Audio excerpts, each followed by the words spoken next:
Assalamualaikum warahmatullahi wabarakatuh. Bismillah walhamdulillah wala hawla wala quwwata illa billah. Bismillah ma sya Allah la yasbiqul khairu illallah. Bismillah ma sya Allah la yasrifu su'a illallah.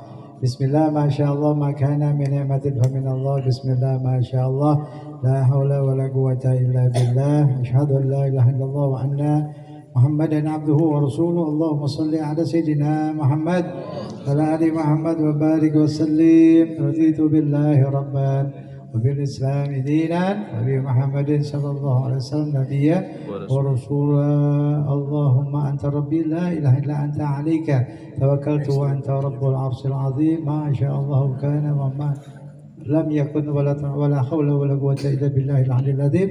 Alamu anna Allah ala kulli syai'in qadir wa anna Allah qad ahata bi kulli syai'in ilma. Amma ba'du, yang terhormat Habib Ahmad Radhipun Mai, Ustaz Firdaus, dan semua para ustadz yang mewakili dari mushola, Pak Lurah, Sekel dan semua Pak RT, Pak RW, sesepuh yang ada, mudah-mudahan dan antum semua yang hadir, mudah-mudahan kita dalam lindungan Allah. Allah angkat derajat kita semuanya fid din wal akhirah dan diberikan satu kemudahan dalam segala urusan kita, tidak di dunia saja tetapi juga di akhirat nanti insya Allah kita berikan semua kebaikan-kebaikan yang merupakan bagian dari kebaikan yang diberikan Allah hanya kepada umat baginda Rasulullah sallallahu alaihi wasallam. Sallu ala Muhammad. Pada puji syukur kita kepada Allah, selawat dan salam kepada baginda Rasulullah sallallahu alaihi wasallam. Maka diingatkan, saya ngikutin aja dari apa yang tadi Pak Lurah ngomong tadi. Saya ikutin aja deh, pokoknya apa yang dipesankan itu betul semuanya. Maka landasannya adalah kita ini termasuk bagian dari dikatakan oleh Allah kuntum khairu ummah ukhrijat linnas ta'muruna bil ma'ruf wa tanhauna 'anil munkar. Kita ini adalah umat yang sebaik-baiknya umat. Sebaik-baiknya umat adalah umatnya baginda Rasulullah SAW. Tidak ada satu umat yang paling ditinggikan, dimuliakan dan diberikan segala kemudahan, segala ribet-ribet pahala yang luar biasa itu hanya umat baginda Rasulullah SAW. Kita ini nyaris nggak punya dosa sebenarnya, nyaris nggak punya dosa asal kita mau mengabdikan, mendedikasikan hidup kita hanya untuk Allah dan Rasulullah. Makanya kita harus punya rasa, ya. Jadi katakan kuntum khairu ummah ukhrijat linnas ta'muruna bil ma'ruf wa tanhauna 'anil munkar. Kita selalu mengajak kebaikan dan melarang semua apa yang bisa kita larang atau kita ikut serta berperan paling tidak selemah-lemahnya iman adalah dengan hati kita. Kalau kita melihat kemungkaran yang memang kita nggak sanggup untuk merubahnya, maka landasannya adalah kita ini harus memiliki Allah gitu loh. Antum punya Allah nggak sih? Salah pertanyaannya. Antum punya Tuhan nggak sih? Punya Tuhan. Tuhannya siapa? Allah. Benar. Kalau Tuhannya Allah berarti kita sama. Rasa memiliki ini yang kadang-kadang tidak dimiliki oleh kita umat Islam. Karena kita udah terbiasa. Orang Arab, orang Saudi, kalau orang Indonesia kalau ke Saudi itu lihat Ka'bah tuh exciting banget. Oh, exciting. Rasanya sampai nangis-nangis. Tapi orang Arabnya kalau ke sana biasa aja. Nah, ini yang terjadi di kita di kalangan umat Islam. Kita merasa orang Islam, katanya punya Tuhan namanya Allah, punya Nabi namanya Nabi Muhammad, tapi apa yang disarankan, disuruh dan dilarang itu masih aja kita mengabaikan. Untuk mendapatkan satu generasi yang tadi katanya nanti di tahun-tahun mendatang nanti Indonesia punya satu kondisi yang bagus karena memang anak mudanya lagi berkembang. Ini bisa terjadi dan bisa tidak terjadi karena kita ini melepaskan diri kita sama Allah apa enggak? Kalau kita tidak melepaskan Allah, maka apa yang diharapkan atau dimimpikan atau apa yang disampaikan tadi Pak Lurah tadi insya Allah tercapai. Tercapai.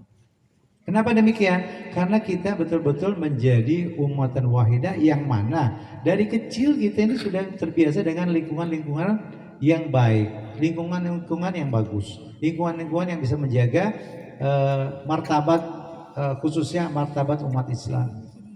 Kita sebagai orang Islam. Jadi rasa memiliki kepada Allah ini harus lebih kencang. Caranya ya duduk di majelis taklim. Ada di majelis taklim, ada kegiatan di mana-mana kita guyup. Ngapain juga kita nongkrong-nongkrong, apalagi tadi katanya apa namanya yang suka nabun tadi pada ketawa pasti suka nabun tuh ya. Yang ketawa pasti suka nabun tuh ya. Iya, soalnya bingung kalau orang mau buang sampah di mana kan kayak sekarang buang sampah soalnya kagak boleh, sini kagak boleh. Sampai ada yang diomel-omelin tuh warga kita di sana tuh. Karena buang sampah aja bingung gitu ya. Keder. Dikali kagak boleh juga, kalinya juga airnya kagak ada lagi. Walhasil nggak tahu deh solusinya gimana tuh. Ya. Yang nabun sama diomelin juga. Sama, ya lurahnya sama galak juga kali ya. Iya, pokoknya semuanya tentunya dalam rangka untuk kebaikan-kebaikan kita, tetapi kita coba melihat sesuatu dengan kacamata yang positif, ya. Jadi antum juga diajarkan oleh Allah dan Rasulullah untuk menjadi umat yang betul-betul bisa memberikan inspirasi, aspirasi, memberikan motivasi yang baik buat orang lain, terutama umat yang lain. Karena apa? Karena kita ini merupakan bagian dari umat yang nantinya kalau kita bisa mempertahankan Indonesia, nanti insya Allah Indonesia akan jaya selama-lamanya.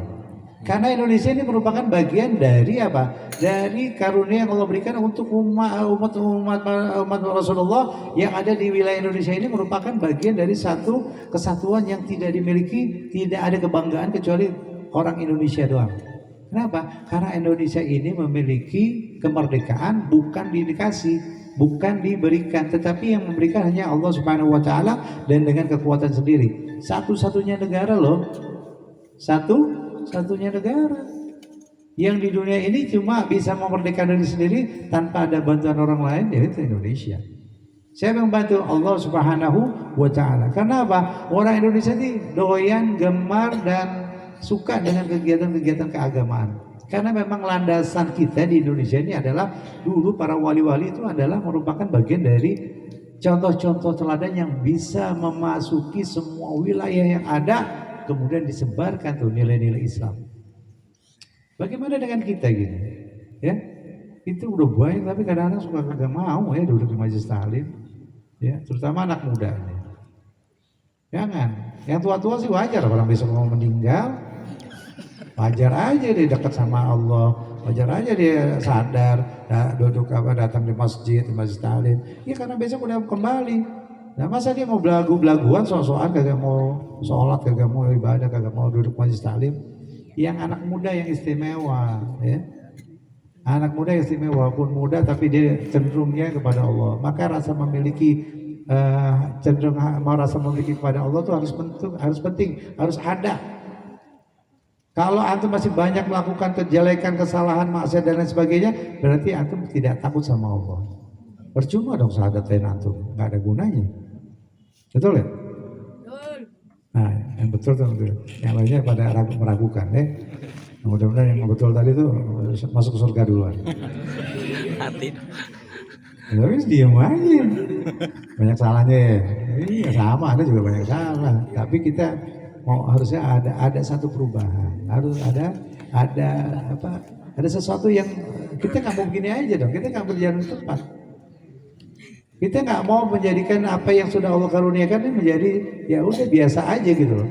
Karena tadi tuh nggak ada rasa hima, nggak ada rasa cemburu kepada agama kita. Seperti tadi yang contohkan orang Arab lihat Ka'bah biasa aja, tapi orang Indonesia, ya Allah sampai nangis apa. Kita harus memiliki rasa itu gitu loh.